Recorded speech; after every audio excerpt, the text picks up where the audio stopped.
Hey everyone, today we are going to implement the simplest neural network ever with just one neuron called Perceptron, and we will teach it to learn the AND gate logic function. Don't worry if you are new in machine learning or neural networks, we will implement everything from scratch in Python without using any other libraries. By the end of this video, you will understand how Neuron learns and can even try it yourself, so let's dive in. First, let's try to understand the neuron that we are going to use to build our simplest neural network. And each perceptron made up of 5 things. The first thing we need is the number of inputs. In this case, we have 2 inputs named x1 and x2 that we are going to feed inside our neural network. And the second thing we need is the weights, and each input has its own weight. This weight is actually used to control how important each input is. And the third thing we need is this bias, which acts like a threshold which is used to shift the decision boundary. And in the fourth place, we need this sum block in which we are going to multiply each input by its weight, and then we are going to add each of these with the bias. And in the last step, we need the step function, which is actually used to decide the final outcome. Either it will be 0 or 1 based on this condition. So this is how a simple neural network works. And now our goal is to teach this neural network the AND gate logic. That means it should output 1 only when both of the inputs are 1, otherwise it outputs 0. And here you can see the AND gate logic diagram. It has 2 inputs x1 and x2, and it will generate the output y. And here you can see the AND gate logic table. Each row has 2 inputs x1 and x2 and the correct output y corresponding to the given inputs. So the perceptron has to learn this pattern by adjusting its weights and bias. And this process of learning is called training, and during training it will look at the error and corrects itself until it predicts all the outputs correctly. And now we are going to implement this neural network inside our Python program. So if you go back into the diagram of the AND gate, and in the truth table you can see that we have 2 inputs x1 and x2, and we have to give them these inputs always in pair, and in total we have 4 different values. The first one is 0 0, the second one is 0 1, the third one is 1 0, and the last one is 1 1. So now we have to create these inputs inside our Python program. So go back into your file and create a variable with the name of x space is equal to, create a set of large brackets. Now create the pair of the possible input values. So the first possible pair is 0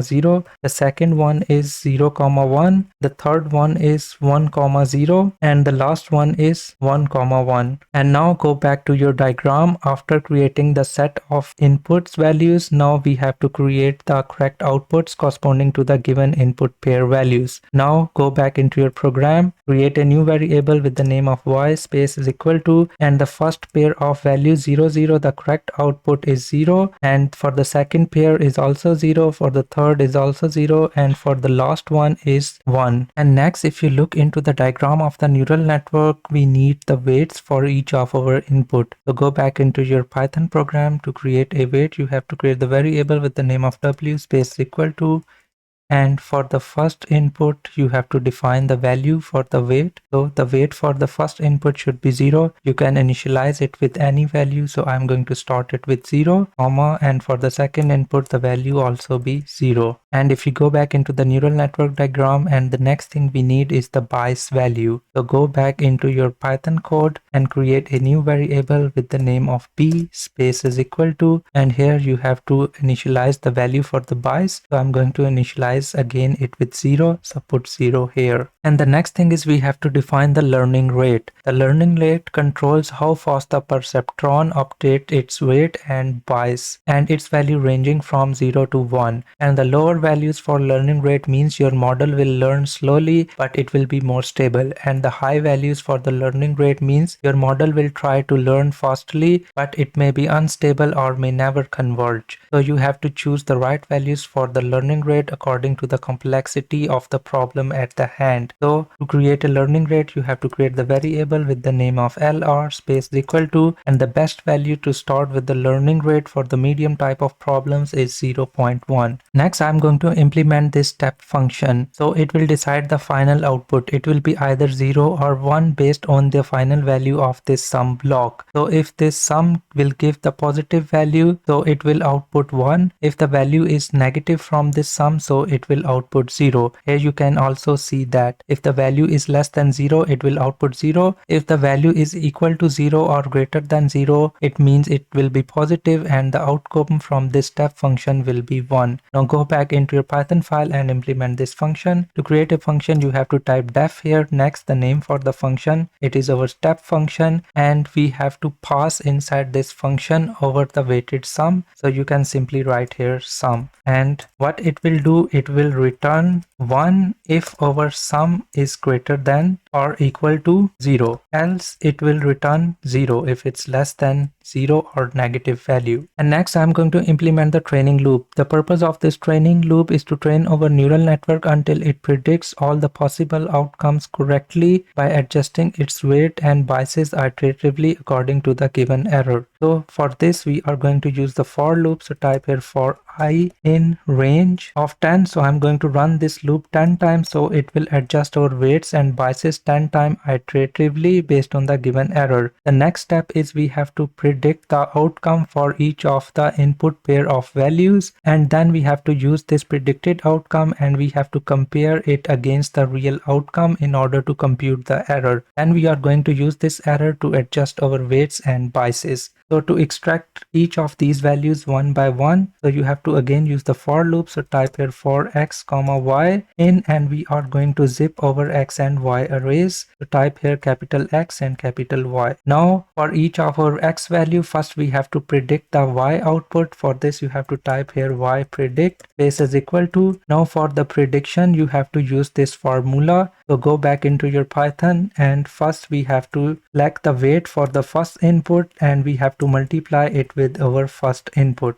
Then we have to add the second value, so copy it from here and paste it here. Now you have to replace 0 with 1 for the second input, and in the end we have to add the bias here. And if you go back in the diagram after computing this summation, you have to decide its final value by using this step function. So go back into your Python file. Now the output from this value we have to pass it through the step function. So simply you can type here step and pass it inside the step function. So here we will get now our y predicted outcomes. So now to compute the error, we have to compare this y prediction with the real outcome. So type here error is equal to, now first select your real outcome and subtract your predicted outcome from this real outcome. Now here you will get your error. Now based on this error we have to update our weights and bias. So for the first weight, for the first input you have to choose here index 0, and to update it you have to type here plus is equal to, we have to first give the learning rate, like how fast it will adjust its weight, and next we have to multiply this learning rate with the error, and now we have to multiply again it with our input. So our first input is at index 0. We have to do the same thing for the second input. So copy it from here and paste it here. So it's capital W. So put capital W here instead of small w's for the weights. Now replace here 0 with 1 for the second input. And the last thing we have to update is the bias. For this you have to type here B. Again, to update it you have to plus is equal to, you have to put the learning rate here and you have to multiply this learning rate with the error. So this is all your training loop, and after completing the training process, the final step is we have to test our neural network model, like how well it was trained. So for this, first I'm going to print the final values for the weights and the bias. So for this you have to use the print function. Just type here weights, and here you have to pass the weights variable, which is capital W, and similarly for the bias you have to type here the bias, and for the values you have to pass the variable B here. Now we have to test our model by giving each of these inputs one by one inside our model, and to see its output, like how well it will predict the output for these possible input values. So we have to go through these input pairs one by one. So for this you have to type it for x in capital X. So it will extract each of the values one by one from this x variable. Now we have to pass those values through the model and then we have to see the output. For this I'm going to use again the print function, type here f, and inside this function first I'm going to print over inputs x and what will be the output for these inputs. So for this I'm going to use this arrow sign for example, and here we have to pass each of these inputs through the neural network model, and here is our neural network model. So copy it from here and paste it inside these curly brackets. Now save your file. Now go into your terminal. In order to run this file in your terminal, type Python and the name for your Python file, which is test.py in my case, and now press enter. And here you can see the output. The final weight values are 0.2 for the first input and the second weight value is 0.1 for the second input, and the bias is minus 0.2. So these are the final weights and the bias values after the 10 iterations, and here it was predicting the outcome for each of the possible input values. Here for 0 0 the output is 0, 0 1 the output is 0, 1 0 0, and for 1 1 is 1. So these predicted outputs are close or exactly like the real outputs. So this is how you can create and train your own neural network. So if you have liked this video, you can subscribe my channel and press the bell icon to get the updates of the new uploads. So see you next time. Bye bye.